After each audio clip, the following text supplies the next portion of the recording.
All right, so we're back from brief technical difficulties. Apparently, we had too many episodes of Nerds with Friends, and it was filling up the computer.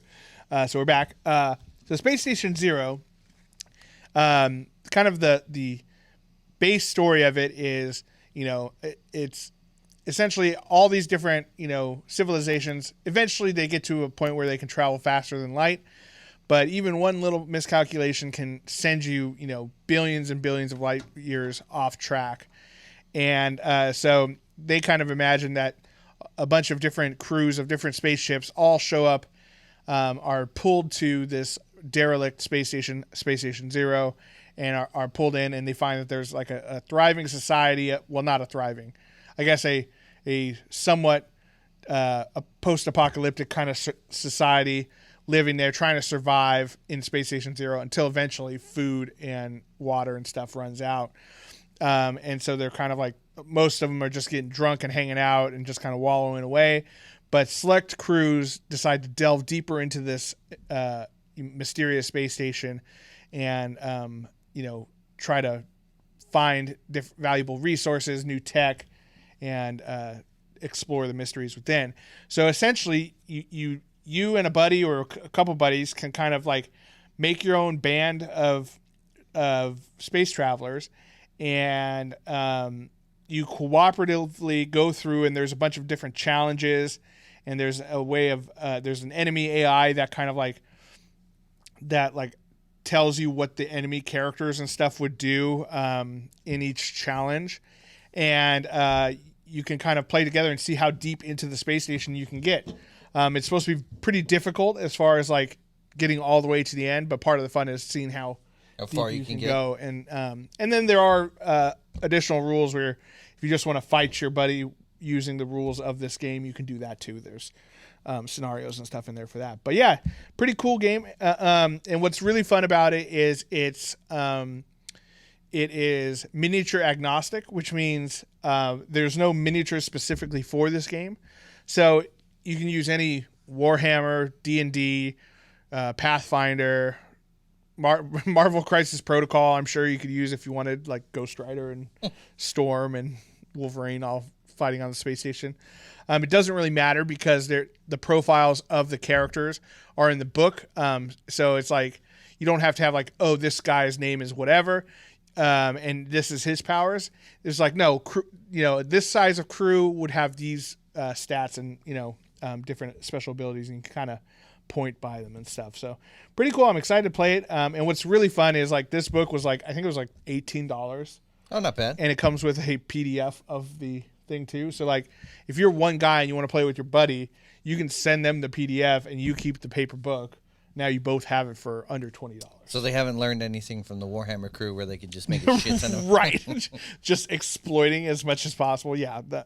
Luckily, both of these guys, Vince, CV, and Uncle Adam, are very familiar with Warhammer and their exploitative, tactics. So they've kind of they want more people to play this, right? If no one plays your game, like, granted, buying a book like this of a game that no one's heard of by two guys who are just YouTubers, like, they're facing an uphill battle to get like millions and millions of people to play it, right? So the more accessible it is, the easier it is to pick up and play, the easier it is to get your hands on the books or the materials, the better it is for them. I like the art on the cover. I was flipping through it. There's not a whole lot in there. There's not a whole lot of art, but the they do is pretty cool. I forget. They said the artist worked on something, and I don't recall what it was. No, it's cool stuff though. It is good looking art.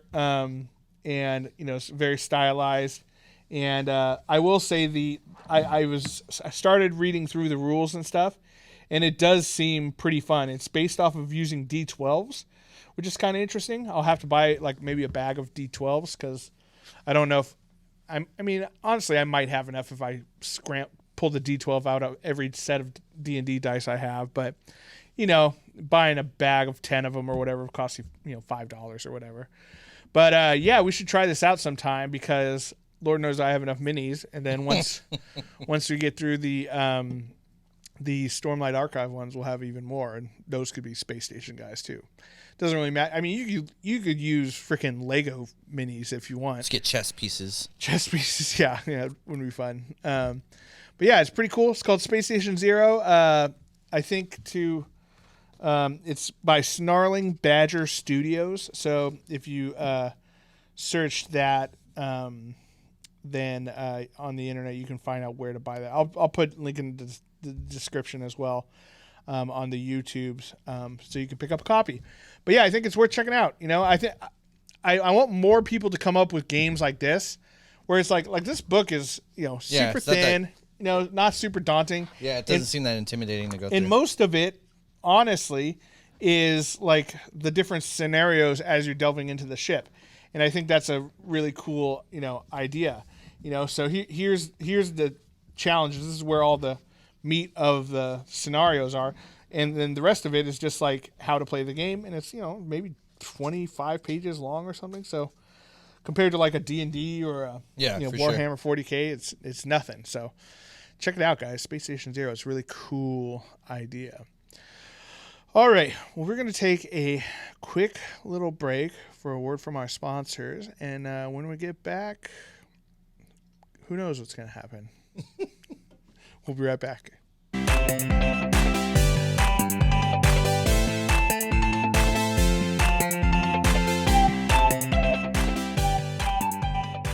And we're back. Okay, so it's been a little light in the old nerd world recently, and we didn't want to talk about Lord of the Rings for 3 weeks in a row, or Game of Thrones, or She-Hulk. So we want to wrap those up when those shows are over and done with, so we can give a full-on review. So we thought we'd do something fun, try this out. We've never done anything like this before on the show, but we were going to do a thing, which is one of those online quizzes that I always get shown up on my Instagram feed or Facebook feed or whatever. And so we thought we would do one together. This one is how much do you really know about Marvel, which is by Quizzoto. I'm just wondering if it's MCU or Marvel in general, but I'm going to go with Marvel.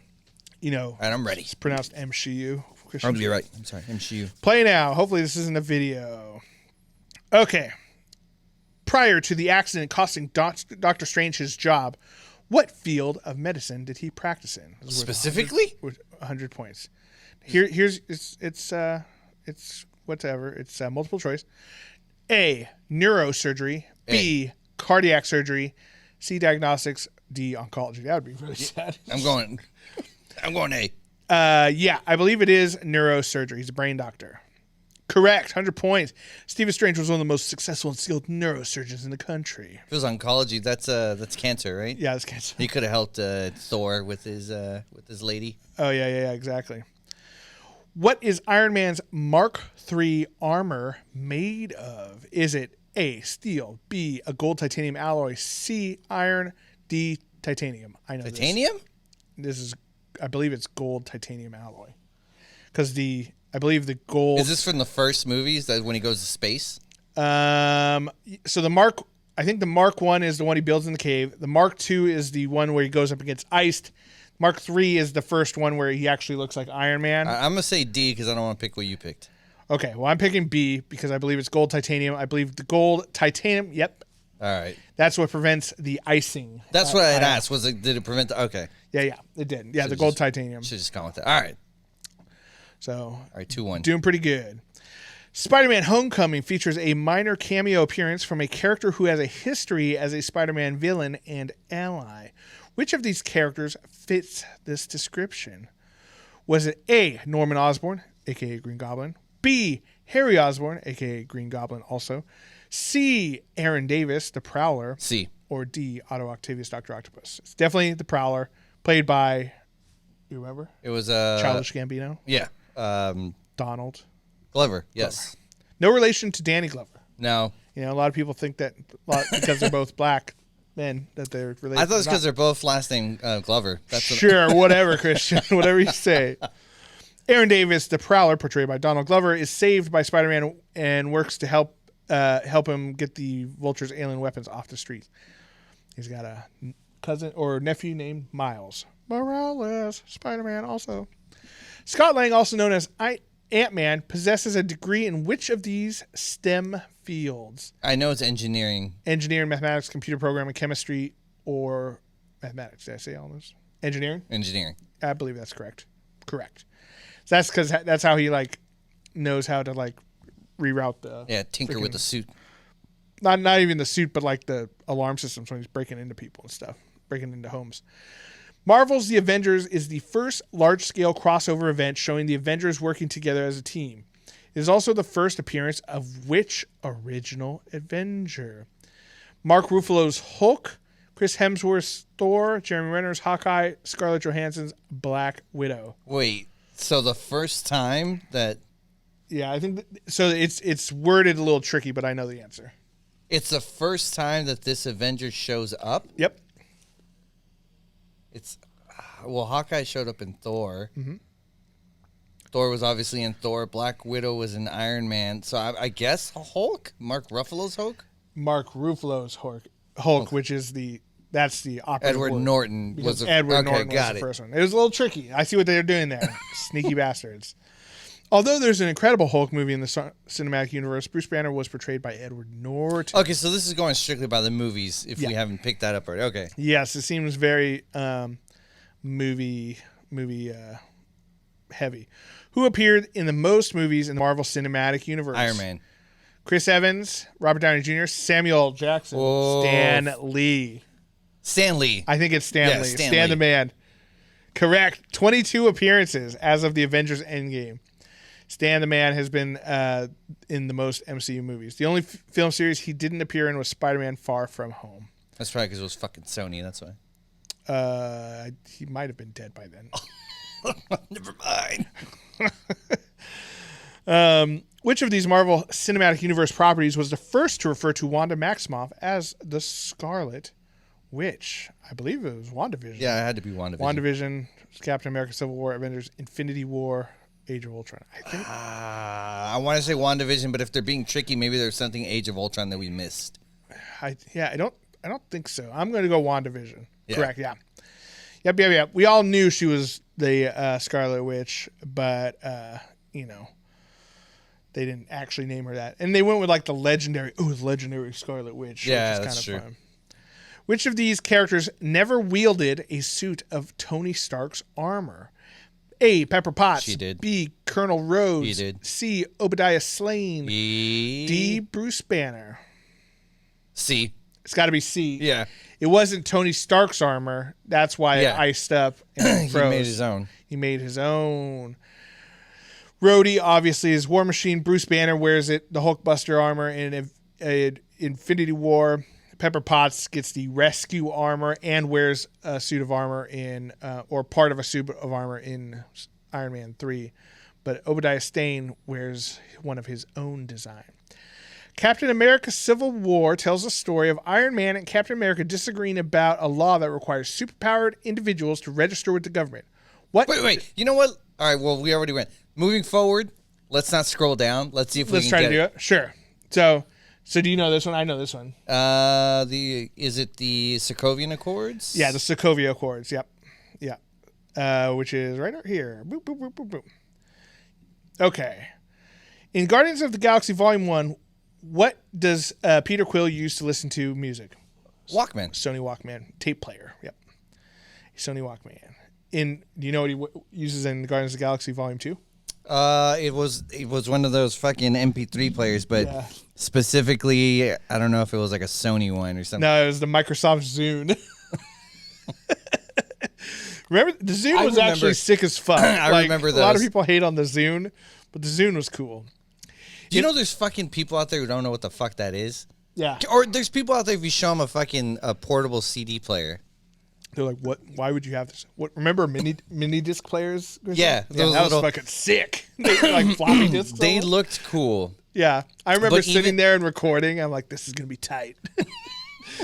Wait, that's the one that had a mini CD in there, right? It was just it looked kind of like a floppy disk, but like a smaller one. It was Sony that made those, right? I believe so. Yeah. I feel like Sony made a lot of products that just didn't fucking hit. Well, here's the thing I'll say about Sony, and this is going on a bit a bit of a Sony rant for a while, is that they are very into like creating a piece of media that no one else has used before, in hopes of making it so that they themselves will be the sole users of that. Right? Did they do the laser disc? Was that them? You know, I wouldn't be surprised if it was. But for those of you listening who are fucking not 30 or over, fucking Laserdisc was a big ass it was a CD DVD basically that was like the size of a record, or a Blu-ray, if you will, or a Blu-ray. Yeah, yeah. I know even DVDs are outdated now, but they had their own memory cards for camera, which was the Sony like Pro Stick Duo or whatever it was. Okay. They had remember the Sony PSP game? Yes. They had their own. They were like CDs in a plastic case. Yeah. That's right? How I imagine the stupid. What were we just talking about? The mini disc. Yeah, the mini disc. I believe mini disc was done by them as well. And then they had in video cameras, they had the Sony High 8 Digital 8 tapes, which were like a different tape than all the other digital tapes that were being used. Like they tried to do all sorts of stuff. And they were big proponents in getting Blu-ray passed. But yeah. Who did? What was it when they were battling? What was it?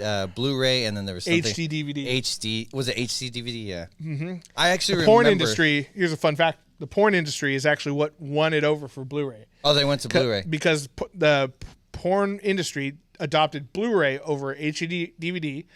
You know, for whatever reason, the sharpness or whatever, and because that's such a huge industry in the home video market, that's what beat out HD. Isn't what porn kind of dictates what the future of like? Well, they're what did VHS over Betamax. Over Beta. Isn't Beta actually better? I think so. I think and I think in some ways HD DVD was actually better than Blu-ray, but because Sony for one, and then porn for two had a Blu-ray. I wonder why porn would pick that. I was like, oh, I'll take the lesser of the quality. I guess you can hide more. Probably cheaper, or the cameras were smaller. Yeah, and you got to be able to get in there when people are. You can hide more of the fucking marks. Getting into it. You know what I mean? You see less of the blemishes and the fucking taint. Yeah, exactly. We don't need that high def. All right, back to our Marvel quiz. We got off topic there. In Iron Man 2, Tony Stark finds out he's poisoning himself using an element in his arc reactor. What element is it? Ooh. No, he creates a new element to... I think I know what it is. Go ahead and say it, because I don't know, but I'm going to guess after we see the... I believe it's palladium. Okay. Let's see. Iron, palladium, gold, plutonium. Yeah, palladium. You're probably right. Fuck yeah. Palladium, also fun fact, found in a lot of catalytic converters, which is why people are stealing them so much off the bottom of cars. Because they want to be Iron Man? Because they want to sell it to China and get a bunch of money. Yeah. The culmination of all the previous Marvel Cinematic Universe movies, Avengers Endgame, shows the Avengers going back in time to retrieve the Infinity Stones. Which of the Avengers doesn't return from Mr. They have a fucking picture of Black Widow there. No shit. Get out of here. I hate that. Like, come on. If you're designing a quiz, don't put the answer right there. Black Widow. Yeah, we know she jumps off. In Spider-Man Far From Home, Spider-Man faces off against former Stark employee Quentin Beck, also known as Mysterio. Beck is shown to hate Stark for allegedly stealing which of these inventions? It was a hologram. It was a hologram. You remember what it was called? It was something with his stupid name in it. It was Barf. Oh, that's right. It was Barf. Yeah. Mysterio credits himself the inventor of Barf, or binary augmented retroframing technology, which is what he was using to talk to his mom in the beginning of when he was doing his TED Talk thing. Yeah. That's fun. Yeah. Thor made his debut in the Marvel Cinematic Universe as the title character, or titular character, I like saying titular, of the Thor movie. What other original Avenger made his debut Loki. In this movie? Original Avenger? Oh, well, they fought Loki. Wait, Hawkeye. Hawkeye, that's right. I was going to say, you said it earlier. Loki was not an Avenger. Captain America the Winter Soldier begins to show the corruption of S.H.I.E.L.D., which was caused by what other agency? Oh, Hydra. Here, Hydra. Initially introduced... Oh, okay. I don't need to read that. Which of the original Avengers is the only one not to appear in every Avengers film up to Avengers Endgame? Which original Avengers is the only not to appear in every... Up to Ant-Man. Ant-Man, yeah. What? What? Oh, okay. Wait. Let's think about this from the cinematic universe. So, the Avengers as of the MCU are Hawkeye, Black Widow, Captain America, Iron Man, Hulk, and Thor. So, who is not in? It's Ant-Man. He's an original Avenger who didn't show up till the last one. Well, I think so. I think they're talking about the original Avengers as far as the movies go. So, as of the Joss Whedon Avengers movie. Okay. So, I would think one of them was not in one of the movies. But how could that be? Well, let's look at the fucking. So the choices are Hawkeye, Thor, the Hulk, and Iron Man. The fuck? I mean, Iron Man's been in all of them for sure. So is Hulk. So is Thor, right? So is Hawkeye. So is Hawkeye. What the fuck? Well, there's a picture of you're Hawkeye. Ronin, yeah. So there's a picture of Hawkeye right there. Oh, maybe that's what they're doing. Maybe because Hawkeye wasn't in because Avengers. He was Ronin in the last one? Yeah. Clint Barton, also known as Hawkeye, didn't appear in the Avengers Infinity War at the time of the movie. His character had retired to spend time with his family. That's stupid. The correct answer is Ant-Man, who was an original Avenger. Exactly. Fun fact, too, Captain America wasn't in the original Avengers either. He didn't show up till issue 6, I believe. The film Black Panther reveals the powerful nation of Wakanda in the Marvel Cinematic Universe. Wakanda is the home to which of these powerful materials? The bouncy stuff. Wait. Vibranium. Vibranium is correctamundo. They also put in carbonadium, adamantium, which has not been introduced in the MCU yet, and uru. But isn't so originally though in the comics, Captain America's shield is both, isn't it? Vibranium and adamantium, I believe. I want to say his shield was strictly vibranium, but I could be wrong. Adamantium is. I thought that's why it couldn't be broken by anything because it's the strongest metal. I could have sworn. I could be wrong. Yeah, it could be. I don't know. I do know that adamantium, famously, coating Wolverine's claws and stuff, was actually introduced way before Wolverine ever was. Fun little Marvel comic factoid. Carol Danvers, also known as Captain Marvel, obtains her powers in an explosion caused by which of these Infinity Stones? It was caused by an Infinity Stone? Shit, it's not reality. It's not time. I would say, if I had to guess, I would say it was the Power Stone, maybe. Wait, all right, let's name them all. So, reality, time, space. That's the Tesseract. soul, mind. You're right. And power. I think you're right. I'm gonna go with power. Soul, time, power, space. I think it's power. What was it? The engine was space. The Space Stone. Oh, it was used. That's the Tesseract, right? The Cosmic Cube. Interesting. That was the first. No, the Tesseract was the. I think it was space. Wasn't it the mind? No, the mind was Loki's scepter. Oh, you're right. Or no, the mind was Vision, which was the scepter, wasn't it? I don't remember. Fucking A. Thor's older sister Hela makes her debut in Thor Ragnarok and destroys Thor's signature hammer. What deity is she based on? Death. I think it's actually. I think. Trying to remember. I want to say in Norse mythology. I want to say her character's name is just Hel. Anubis, Pluto. Oh, you're right. Hel. Thanos or Hel. Hell yeah. That. Like my Norse mythology. Falcon and Winter Soldier portrayed which of these characters taking up the mantle of Captain America? Gee, I wonder which one it is. I know which one it should have been.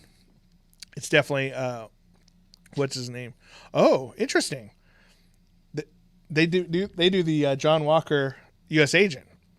I was going to say Falcon, but. Yeah, I guess it's, Walker. Yeah, except obviously at the end of it, Sam Wilson takes it over. Captain America, the first Avenger, is the first of the Marvel Cinematic movies to focus on the Infinity Stones. Which stone takes the form of the Tesseract in this film? Oh, this is what we were Cube. just talking about. Well, yeah, which stone, though? It's the Space Stone. That's what I was saying. Space? I want to say power. No, the Power Stone is from Guardians of the Galaxy. Oh, you're right. Damn it. I just figured because they were using it to power up all those weapons. God damn it. Yeah, exactly. Which is weird if you think about it, because the Space Stone, its whole deal is like you can transport between spaces. Yeah. And then Hydra just makes guns out of it. That's why I was like, wait, they're using it to power shit up. So They're actually not disintegrating people. They're just sending them to outer space. just particles is just going They're out. just being teleported. All these Hydra agents are showing up like out in space. They're like, boop, boop, boop, boop, boop. Which of the Marvel Cinematic Universe films takes place first chronologically? It's going to be, whatchamacallit? Captain America. Captain America, the first Avenger. You know which one takes place second? Captain Marvel? Yeah, I think that's right. The 80s? Yeah. It'd have to be. Yeah. Because there's ones that have shown previously, like parts of Ant-Man, they show in the 60s and 70s. Yeah, but I mean, he didn't. Yeah. It wasn't. It wasn't set entirely there. Yeah, because it was Scott Lang. It wasn't Hank Pym. So. Right, exactly. The film Avengers: Age of Ultron shows the first non-Asgardian to lift Thor's hammer. Which character was able to do it? Vision. Vision was indeed. Captain America budged it, but he didn't pick it up in full till Endgame. In Avengers: Infinity War, Iron Man, Doctor Strange, Spider-Man meet the Guardians of the Galaxy and travel to Thanos' home planet in an attempt to defeat him. What's the name of his planet? Ooh, this is a tough one. Without looking. Yeah, I know. That's what's hard. Well, so in the comics, isn't it like it's a moon of Titan. Yeah. But do they call it Titan in this one? I don't know. I know it's a moon. Yeah. Fuck. I mean, I'll just have to go with Titan. Let's take a look. Let's see what it says. Oh, There it is. Titan, Xandar, Nowhere, Nidavellir, Xanadar. Now, can you name these other ones? Do you know what they're all? Nowhere is the skull of one of the big giant robots, the Celestial. Xandar is where where the Kree, isn't it, or the? I think it's the Nova Corps. Nova Corps, yeah. Nova Corps from which is largely Kree. I want to say that's one of the elf planes. Nidavellir? No, that's the dwarven planet where Thor's hammer was first. I knew it was something with Thor. I thought it was the elves. Yeah. Titan. Elves, dwarves, all that shit. Which of these original 6 Avengers is the only one not to star in a solo film? Oh, wait. Hulk. Well, Mark Ruffalo's Hulk. No, it's Hawkeye.